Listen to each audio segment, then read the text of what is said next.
that sets up the AFC Championship game that year. What's really interesting, you guys were the 3 seed, but you ended up hosting the AFC Championship game because in the divisional round of the playoffs, the Patriots went on the road and knocked out the Chargers, who were the number 1 seed. You took care of Baltimore, which was the 2 seed. So all of a sudden, not only are you playing in the AFC title game, but you get home field advantage for the first time. The other 2 times you played them up in Foxborough. That's right. And that game was crazy because right before the half, Peyton throws a pick 6 that puts you guys down 18 points, 21-3. Yep. And I remember thinking to myself, all right, there's still time. If they can just kick a field goal before the half, they're in the game. And you guys get that. You get that field goal. Yep. And then in the second half, it just turns into the most ridiculous game I've ever seen. You scored a touchdown in that game on a fumble recovery. The Patriots had an offensive lineman, Logan Mankins, score on a fumble recovery.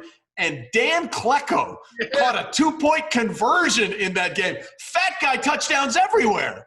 Oh, it was so much fun, dude. The guys who do all the work finally got to share in some glory, baby. Like, I mean, listen, I'm never going to be upset when a fat guy scores a TD. So it was, but to your point, just the craziest of game. And when you talked about right before half, I had given a speech the night before and basically stole Herb Brooks, you know, the miracle on ice when we beat Russia in the hockey. I mean, in hockey, and I basically steal that speech, and it's our time. And I remember walking over after they have the pick 6, and Tony looking at all of us and going, "It's still our time. Do you still believe it's our time?" Like looking at us as we're walking over. And I'm not gonna lie, I gave the speech and I was like, "Dang, man, I don't think it's our time." You know?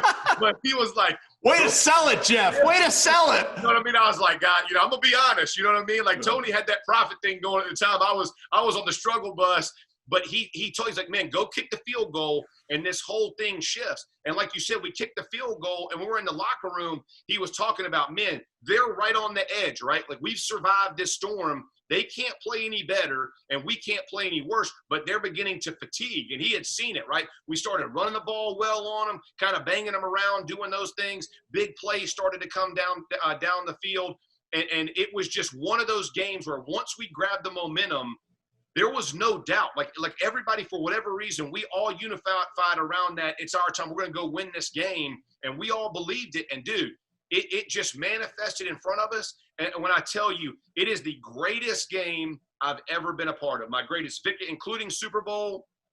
That game, coming back against your nemesis in the RCA Dome. I mean, literally grown men were bawling after we won that game, Trey. I mean, it was just such an atmosphere like I've never been around, and you just felt it. And when we all get together now, like that feeling doesn't change. It was just, man, just like I said, the greatest game I've ever been a part of.